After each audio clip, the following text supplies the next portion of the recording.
2008 में मालेगांव में जो बम ब्लास्ट हुआ था, उसके बाद कांग्रेस ने उसको भगवा आतंकवाद का नाम दिया। और हिंदुस्तान में भगवा आतंकवाद नहीं होता है, हिंदुस्तान में भगवा आशीर्वाद होता है। और इन्होंने हमेशा जो हमारी संस्कृति है, जो हमारे पूजनीय स्थल हैं, जो हमारे पूजनीय स्थान हैं, पाकिस्तान को खुश करने के लिए हमेशा इन्होंने हमारा अपमान किया है। हिंदू समाज का जो बहुमत समाज है उसका इन्होंने हमेशा अपमान किया है। पहले तो 10 लाख लोग मरवा के इन्होंने पाकिस्तान बनवा दिया। फिर पानी का बंटवारा हुआ, सिंधु नदी का 20% हमें दिया, 80% पाकिस्तान को दे दिया। मैं मानता हूं कि पाकिस्तान कांग्रेस की औलाद है और औलाद के प्रति हमेशा मोह भी रहता है, प्यार भी रहता है। और हमेशा, चाहे वो कारगिल का युद्ध हुआ हो, चाहे अब जो युद्ध हुआ है या सर्जिकल स्ट्राइक हुई हो, तो कांग्रेस ने हमेशा पाकिस्तान का पक्ष रखा है, हिंदुस्तान का पक्ष नहीं रखा। अब भी पार्लियामेंट में जो ऑपरेशन सिंदूर पर बहस हुई है, किसी ने भी हिंदुस्तान का पक्ष नहीं रखा कि हमारे सैनिकों ने किस प्रकार से, किस बहादुरी से पाकिस्तान को थोड़े से दिनों में ही घुटने टिका दिए, उनके एयरबेस तोड़ दिए,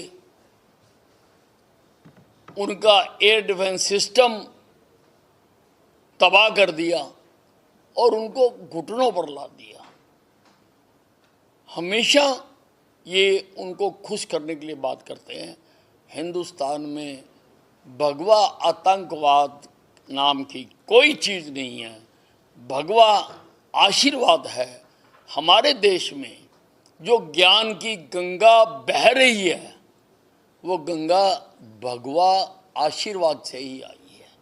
भगवा हमारे साधु संतों का जो है वो पहनावा है। और भगवा से अगर इनको इतना ही एतराज़ है तो इनको दिन को सोना चाहिए, रात को जागना चाहिए, क्योंकि सूरज जब निकलता है वो भगवा होता है। तो इनको रात को सोना चाहिए, दिन को जागना चाहिए, दिन को सोना चाहिए, रात को जागना चाहिए। देखिए, मुझे सारे हरियाणा से, लगभग हर ज़िले से कार्यकर्ता मेरे पास आते रहते हैं, मुझे कहते रहते हैं कि भी आप हमारे पास आइए, वो मुझे बुलाना चाहते हैं। तो अब मैं जल्दी ही 15 अगस्त के आसपास मैं सारे ज़िलों के कार्यकर्ताओं को मैं मिलूँगा, नए पुराने कार्यकर्ताओं को, क्योंकि मेरे समय के कई पुराने कार्यकर्ता हैं जो मुझे मिलना चाहते हैं। नए भी बहुत लोग आ गए, उनसे भी मिलना बहुत आवश्यक है कि उनका पता होना चाहिए। मैं सीनियर मोस्ट विधायक हूँ हरियाणा का, मैं 7 बार जीता हुआ हूँ। मेरे बराबर भारतीय जनता पार्टी में जीता हुआ और कोई नहीं है। तो पार्टी के काम को आगे बढ़ाने के लिए मैं सारे हरियाणा का दौरा करूँगा। इसका दौरे का प्रारूप मैं कहीं पर भी कोई जलसा नहीं करूँगा, कहीं पर भी कोई मीटिंग नहीं करूँगा। मैं तो कार्यकर्ताओं को मिलने के कार्यक्रम बनाऊँगा और कार्यकर्ताओं को सूचना दे दी जाएगी, उनसे इकट्ठे मिला जाएगा।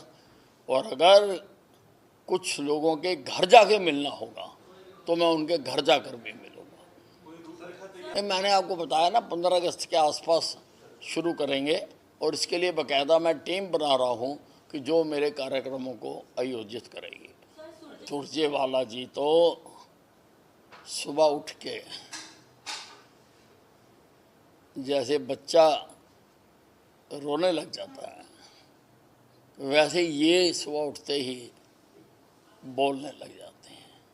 लॉ एंड ऑर्डर को हमारे मुख्यमंत्री जी पूरी तरह से उस पर निगाह रखे हुए हैं और उसको दुरुस्त करने के लिए जो भी प्रयास किए जा सकते हैं वो उठा रहे हैं। अंबाला छावनी के एयरपोर्ट का उद्घाटन करने के लिए रक्षा मंत्री माननीय राजनाथ सिंह जी ने स्वीकृति दे दी है और ये जो अंबाला छावनी का एयरपोर्ट बना है, ये बना भी उनकी कृपा से ही है, क्योंकि इसके लिए आर्मी की ज़मीन चाहिए थी। आर्मी की ज़मीन उन्होंने ही लेके दी, तो मैंने उनसे अनुरोध किया था कि भाई क्योंकि आपने ज़मीन लेके दी है और उसी कारण से एयरपोर्ट बना है, मैं चाहता हूं कि इसका उद्घाटन आप करें।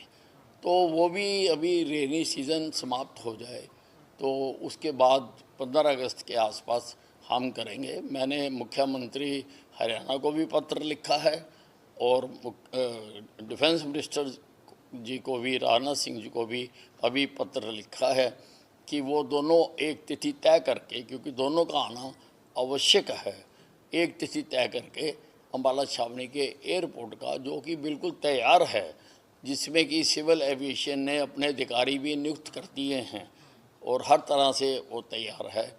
वह अंबाला छावनी बहुत महत्वपूर्ण स्टेशन है, जंक्शन है, चारों तरफ से सड़कें आती हैं, चारों तरफ से गाड़ियां भर भर के आती हैं। हिमाचल सारे को अंबाला छावनी सीधा लगता है, नज़दीक लगता है, पंजाब को लगता है, हरियाणा को लगता है, जीटी रोड को लगता है, अंबाला के साइंस उद्योग को लगता है, जगाधरी के मेटल उद्योग को लगता है, पानीपत को भी गुड़गांव से अंबाला आना आसान लगता है। इसलिए ये काफ़ी कामयाब एयरपोर्ट रहने वाला है और मुझे एविएशन मंत्री जी का पत्र भी आ चुका कि 3 एयरलाइंस जो हैं वो यहाँ के लिए मंजूर कर दी गई हैं और मुझे ये भी बताया गया है कि बहुत सारी और एयरलाइंस भी अंबाला छावनी से उड़ान भरने के लिए स्वीकृति मांगना चाहती हैं। मेरे को पत्र नहीं है 3 एयरलाइंस का। नहीं, अभी जो वो पत्र में लिखा गया था वो अभी लिखा गया था अंबाला से अयोध्या, अंबाला से लखनऊ, अंबाला से जम्मू और अंबाला से श्रीनगर। अभी ये 4 फ्लाइटों का ही लिखा गया था, पर मुझे उम्मीद है, और जब मैं केंद्रीय जो एविएशन मंत्री हैं उनसे मिलने गया था, उन्होंने मुझे वर्बली भी कहा था कि कुछ और एयरलाइंस भी हम इसमें जोड़ देंगे अंबाला छावनी। तो नहीं, मैंने माननीय केंद्रीय मंत्री जो हमारे मुख्यमंत्री भी रहे हैं मनोहर लाल जी को एक पत्र लिखा है कि यहाँ के व्यापारियों की काफ़ी मांग आ रही है। मेरे पास डेपुटेशन आकर मिल रहे हैं कि यहाँ से कार्गो का भी शुरू किया जाए, क्योंकि हमारी जो एयर पट्टी है वहाँ पर कोई भी बड़े से बड़ा जहाज़ भी उतर सकता है, तो इसलिए कार्गो का यहाँ से चलाया जा सकता है। और जो आसपास के उद्योग हैं, अंबाला छावनी में साइंस का उद्योग है, साहा इंडस्ट्रियल ग्रोथ सेंटर है, हमारा इंडस्ट्रियल एरिया है, अंबाला में घर घर में साइंस का सामान बनता है, अंबाला सिटी में कपड़े की मार्केट है, जगाधरी है जहाँ पर मेटल का बनता है, और हिमाचल का जो सेब आता है उसके लिए ये नियरेस्ट एयरपोर्ट पड़ेगा और भी क्षेत्रों को ये कवर करेगा। तो यहाँ से कार्गो का एयरपोर्ट कामयाब होने की बहुत बड़ी संभावना है, परंतु अभी वो इनिशियल स्टेज पर है। अभी मैंने केवल पत्र लिखा है मनोहर लाल जी को और मैं जल्दी उनको मिलूँगा अभी, और मुझे उम्मीद है कि ये भी बन जाएगा। इसके साथ ही हमारे पास ज़मीन भी उपलब्ध है जो कि एक्वायर की जा सकती है। जैसे ही दोनों नेताओं की, रक्षा मंत्री जी की और मुख्यमंत्री जी की सहमति तिथि की हो जाती है तो उस तिथि को यहाँ से उद्घाटन कर दिया जाएगा और उड़ान यहाँ से शुरू हो जाएगी। नहीं, अभी कोई चर्चा नहीं हुई है। अभी उसका अम्बाला छावनी घरेलू एयरपोर्ट ही का बोर्ड लगाया गया है।